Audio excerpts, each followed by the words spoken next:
What's up, guys? It's been a while since I've actually moto vlogged, and today's the first time doing it in 2024. It's a really good day. I think it's like low 80s.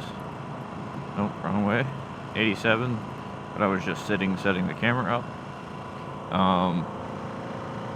Yes, it's been a while. I have like almost 11,000 on the bike right now, so that's a lot. Yeah, 10,910. So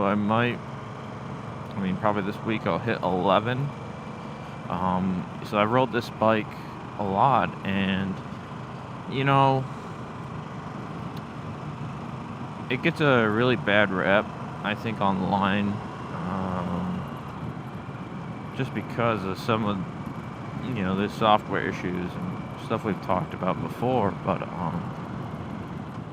when the bike's not having issues, it's a solid bike. It's definitely not comfortable. You're on a motorcycle, so if you like that feeling, then you'll be good. But 10,000 miles of riding it, one thing I've really noticed is I've kind of figured out how to get the infotainment system to be consistent. I don't know where this road goes either, so we're gonna learn it. Or it doesn't say dead end, right? Nope, we're just gonna send it. So, as you notice here, kind of changing the subjects, but just down here you can see I have it in sport mode, and I found that, sport mode is a little bit better than the custom mode that I made, and I didn't really want to go and make another mode. It's super easy. I just haven't really found the need to, but you could probably make a mode a little bit more, I don't know, you really don't want it to be you don't want it to be more responsive than it is in sport mode. You can make it, but then every little throttle engagement that you give it, it chugs a little bit, because it's just like on off. There's no gradual on and gradual off. Even if you're really smooth with the throttle, it's still gonna feel jerky. Gosh, this road's bumpy. So that's one thing I've noticed. I've had a lot of that's a weird smell. It's trash.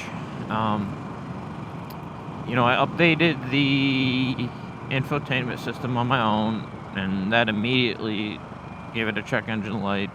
I had codes pop up, but 50 miles of riding and it kind of fixed itself, so that's good. I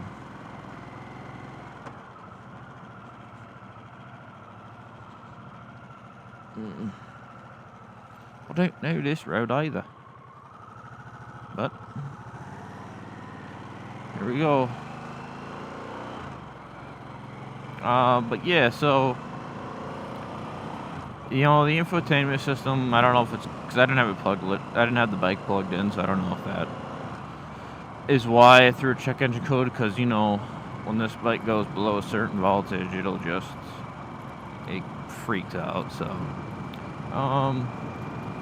yeah, so I did all that, and then I brought it back to the shop, or to the dealer, had them my cruise resume set up down thingy. It it actually has 4 little clips, and the 2 on one side, they broke. So that was you could almost lose it, lose the cruise control if you weren't thinking about it. So obviously, it wouldn't have been much, but I got that part in, and then the high beam switch is temperamental. Sometimes it works, sometimes it doesn't. So it's kind of hard to diagnose an issue. So, let's see. See, I just flipped it on high, low, high beam, and nothing. So this is with it on, as you can see the blue, and now it's on low. So if I go click up, it should work, but it doesn't. So like what I've learned is you kind of have to like click it hard. Does that even want to work today? Oh, there it goes. There. You have to like two-hand it. Of course, I told the dealer they couldn't replicate the issue, or maybe it replicated it 3 times, and then the 4th time it worked, so they called it good. So that's annoying. I think they updated the... Oh, I know they updated the software because... And I got a new tech, which is what it is, but that guy forgot to turn on the heated grip, so when I picked the bike up, it was like freaking 60 out. Not even. So I was going to use the heated grips. I had gloves on, and I know that's a very contentious issue that I don't wear gloves. You know, it is what it is. But my heated grips weren't around, so I had to wait till Tuesday because I got the bike on Saturday, and then they had to go turn it on. So that was kind of an inconvenience, but it is what it is. Still leaks coolant, and they've checked it out 3 times, so I think that's just going to leak coolant the rest of this bike's life. Couldn't tell you why. But, you know, as to running it, I mean, you can hear the valves or whatever. It chatters a lot when it's cold, and then as it warms up, you don't hear them as much.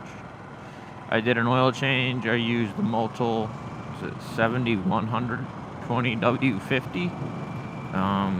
And then I used the Harley filter. I get their little gasket for the drain bolt. You know, it just gives you an approximate between 3 and 4 quarts. So I'd ride it around. I did the whole thing, like started for how many seconds, then finish it off, and I did that, and then for the next like 3 times I rode it, I would just look at the engine oil when it was cool, sitting on the kickstand. It's got to be on the kickstand, and then I would just add oil, and you know, I got it to a good point where it's nice and full. So, right or left? I'm going right. Dimmock. Yeah. I hope I don't have to go on a dirt road, but shouldn't be out here. It's too close to the city. Yeah, so really no problems. You know, the battery, the bike still has a good drain on any battery. It don't matter if you have a lithium or not.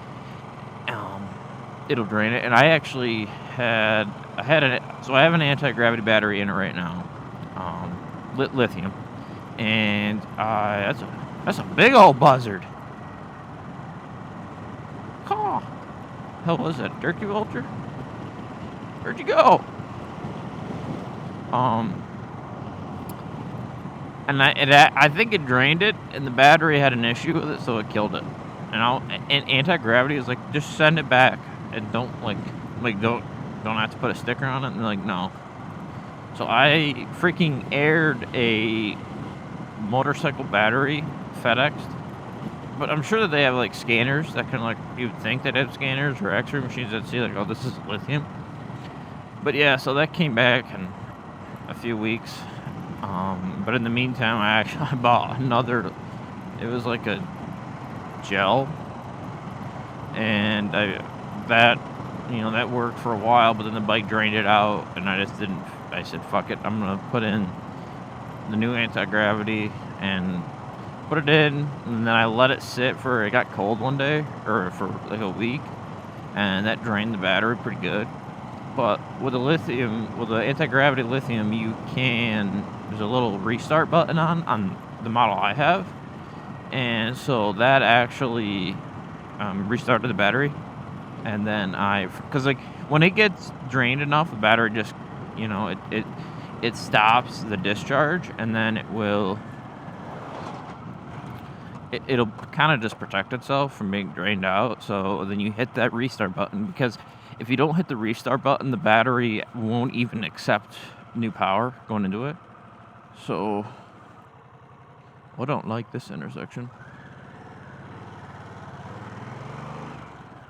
So the power, or the battery won't like accept power if you try to put a tender in it. So you got to hit that restart button, and then I did, and then it was able to take power, and then the bike worked, or the bike started. So yeah, like, even with all the new software stuff, I mean, to be fair, the one I got done last month, it hasn't been cold enough to really try it.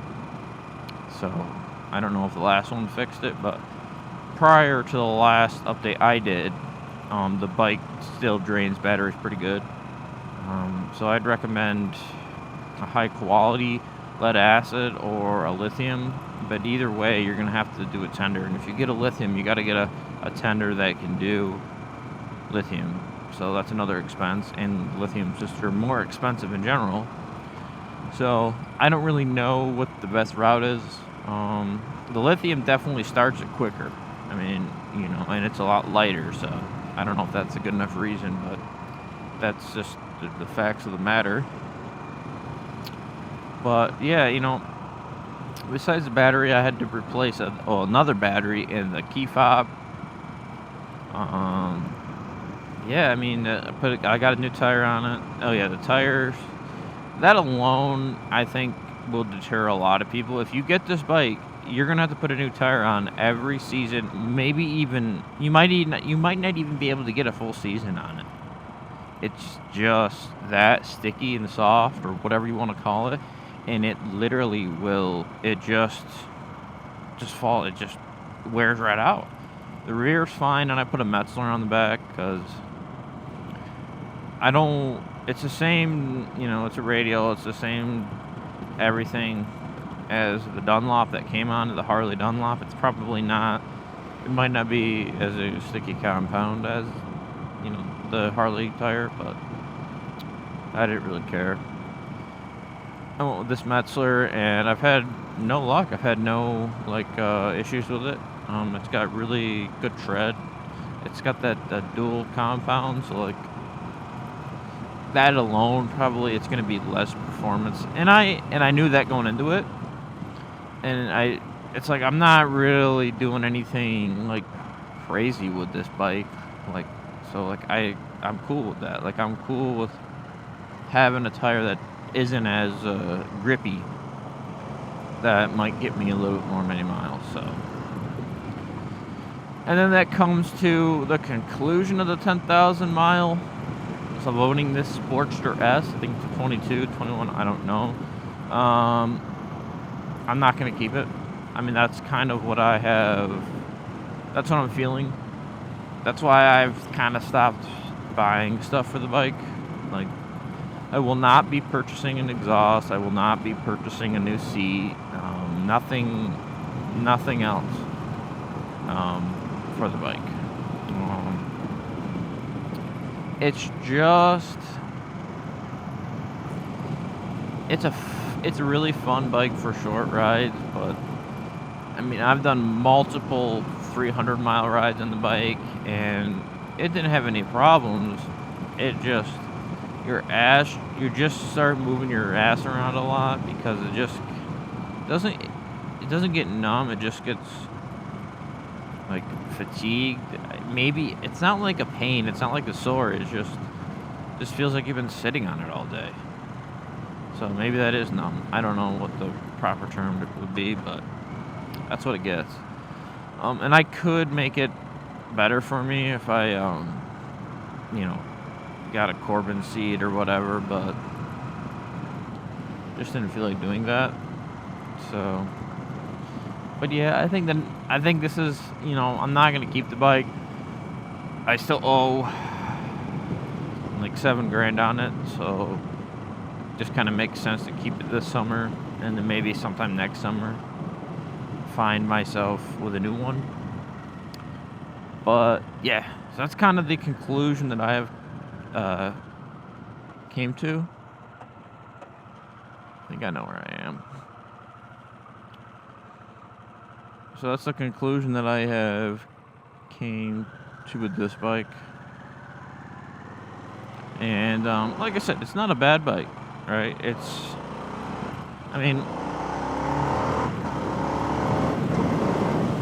It gets up and goes. It's super fun, but it's just a fun bike, a fun, quick bike that you can make with aftermarket parts to be what you want it to be, but you're still not gonna get, you know, you're still not gonna get that long day ride with your friends out of this bike. And that's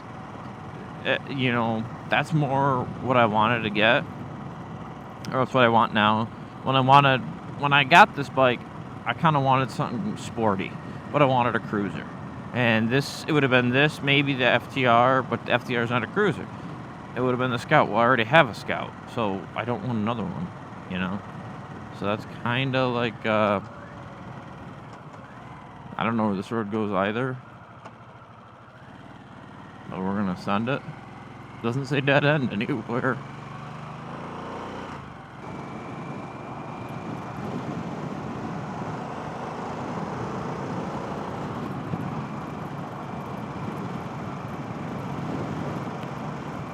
Oh, shit. I snuck up on me, folks. Right sometime.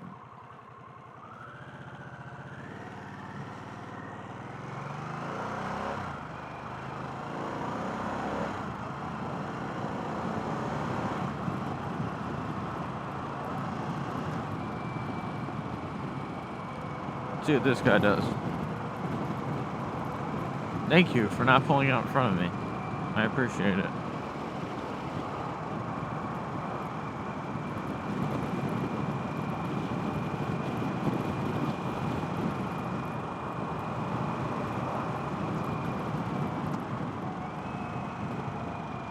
I've had like 2 people before I turned my camera on pull out in front of me.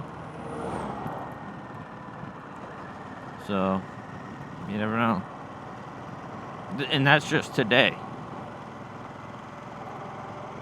They started creeping forward, move, slam the brakes on, and when someone slams it, their car kind of, the suspension shit kind of moves forward. I'm like, oh, thank you for not killing me. No one's here. Why are we going red?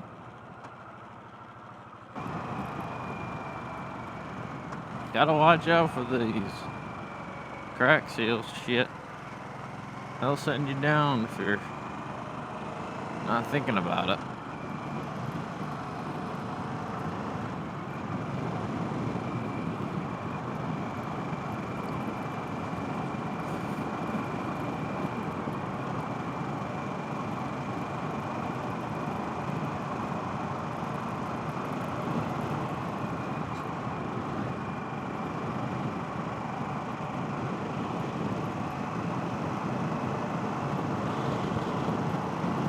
Oh my fuck my life.